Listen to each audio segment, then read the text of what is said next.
Check out my sister. Yeah, she got dreads, but watch how I lay the lace on them. Don't forget to subscribe and hit the bell for more videos like this.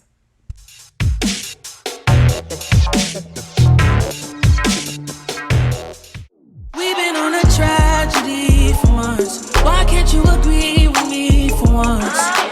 Maybe we can be on chill tonight. Maybe I can give you chills. Hey ladies, so I'm back with another tutorial. This one here is on my little sister. Yes, she has a head full of thick dreads and I'm going to put this lace down on them. I started out by just slicking down her edges a little bit with some Got To Be in the yellow bottle because it's a little bit stronger and it's going to hold and tame this mane. So we're not going to do a braid down. We've been doing that and she's over it. So we're not going to be braiding it down. Her hair is getting thicker, it's getting longer. So we're just going to go straight to this cap and see how we can get all these threads in it as neat and nice as possible.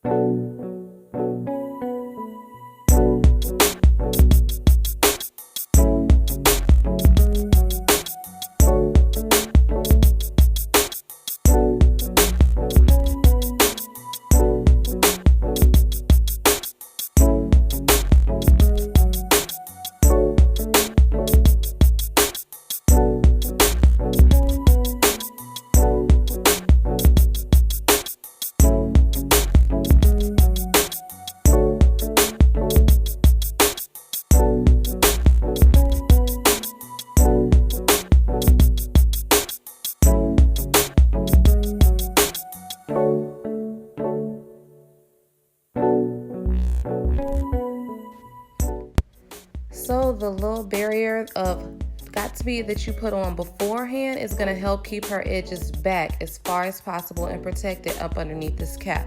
Normally we cut off the caps when I do a ball cap method, but because she has so many dreads underneath this and this cap is under so much tension, we're going to keep that strong piece in place just so that it makes it easier for us to do this install. So I use some lace glue just to keep it in place like this. Just pushing it in a little bit, making sure everything is going through. You don't want nothing caked up. We're going to do the same thing as if we were putting it on her skin. We're just putting it a little bit on the edge of the cap to put it in place. And keep in mind, it is a little bit above her hairline, so you do not have to worry about her getting glue or your client or yourself getting glue. Put it a little bit before your hairline.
So we got everything nice and tidy along the hairline. Let's do a little bit of fitting. So we already know that we have been running into the fact that her dreads are getting longer and these caps are becoming a little bit snug.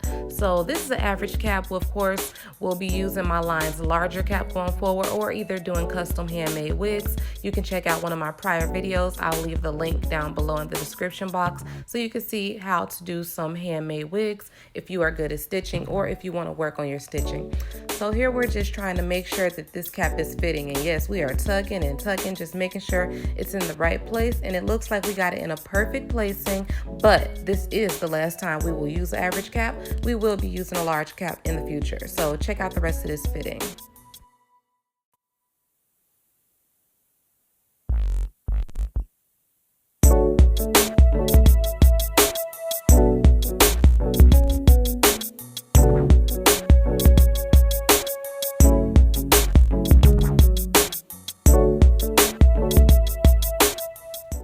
Now, because we used the cap and left the part on this thicker, we are going to use some makeup. I hardly ever use makeup on the cap anymore, only because I feel like it takes from the adhesive, but I have a couple other new techniques that hopefully help you girls out too. So since we're using this makeup, we're going to make it as close to her skin tone as possible, which as you can see is working out very well. Then what we're going to do is spray some spray on it, hairspray, a little bit of spritz, or you can use some Got2b freeze spray and blow dry it. That's going to create a little safety barrier in between the foundation and any kind of adhesive or tape that you're going to use.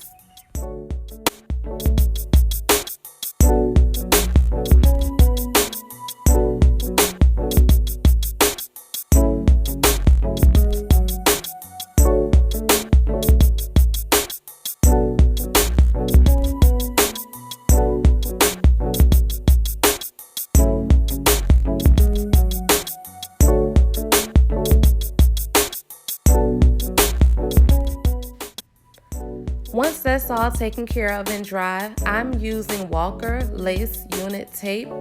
They have different systems of tape. They have Ultra, they have 2 to 3 week lasting, they have No Shine, which I use also. They also have different sizes. So I'm using a thicker size towards the back and then a thinner size going more in the front. I like to use tape for the most of the adhesive on the laces because it's going to keep them in place without having to rely strictly on glue adhesive to keep that lace from sliding or moving anywhere. When you have this tape, your lace will not go any place.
So once I take off the other side of the double-sided tape, you can see that it goes a little bit further back on the cap, and I have that little bit of area of glue in the front. So what I want to do is start from one side and have her hold the other side. You can have your client hold the other side, and if you're doing it on yourself, just put a clip and fold it backwards.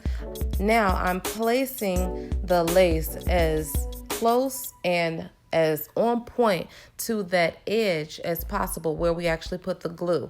We're going to work in that tape, make sure there's no ripples on the scalp, make sure there's no ripples on the hairline, and I'm going to have her hold it right now until I can put it down with this band. I am using an elastic band. I'm not using the black paper because it's not strong enough for this part of things. I'm using an elastic band. I saw this trick, I believe it was on either another YouTube video or on Instagram. Instagram. I do not remember, but I tried it out and it really works well with melting the lace. Because I have that tape on the back, I'm using a scarf right here because I want that whole area to get real secure. So I'm going to use this blow dryer on a heat, and I'm going to go back and forth, pressing it, of course, making sure not to stay on my client's head or scalp too long with the heat. Right now, this is just melting in that tape, letting it adhere to the lace a little bit better, and it's going to let that front part of glue get real melted up in there. That way it's sitting and laying real nice.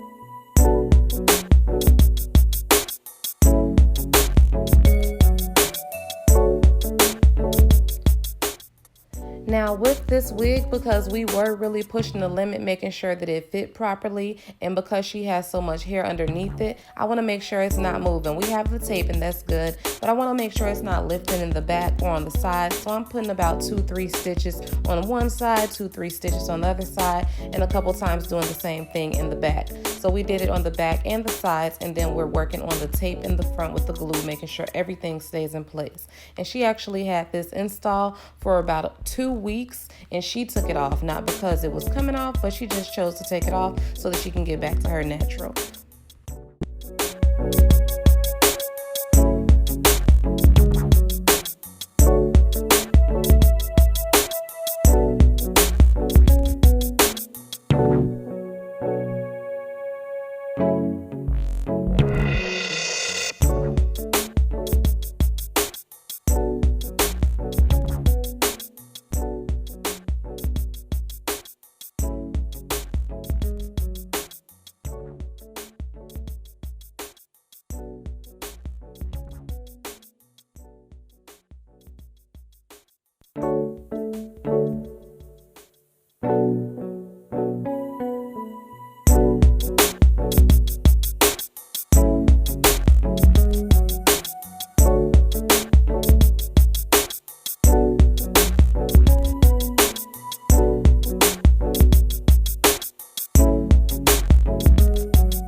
Okay, now for the fun part, getting this into a nice little princess pony. I'm not gonna tell y'all how many times I took this ponytail out, put it back, took it out, put it back, took it out, put it back.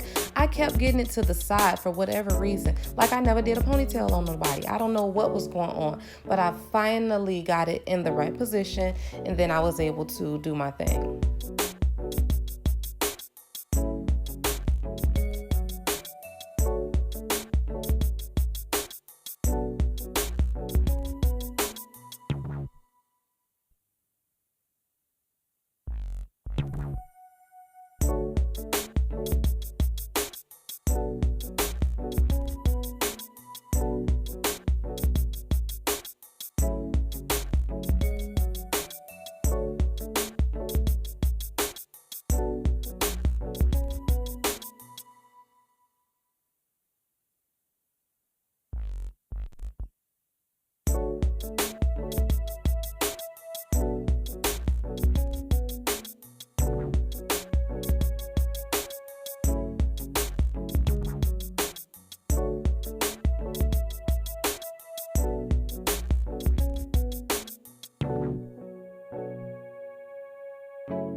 Thank God I finally got it. So everything came out nice. Now for the unveiling. Ta-da! You would have never thought that my girl ever have dreads underneath there. A lot of people are never thinking it. We went on a cruise and the whole time she had her lace on, and then all of a sudden, like the last day, she had dreads, and everybody on the cruise was like, what? Wait a minute, you got blue dreads. You just had a whole lace front on. We know, girl. It's magical.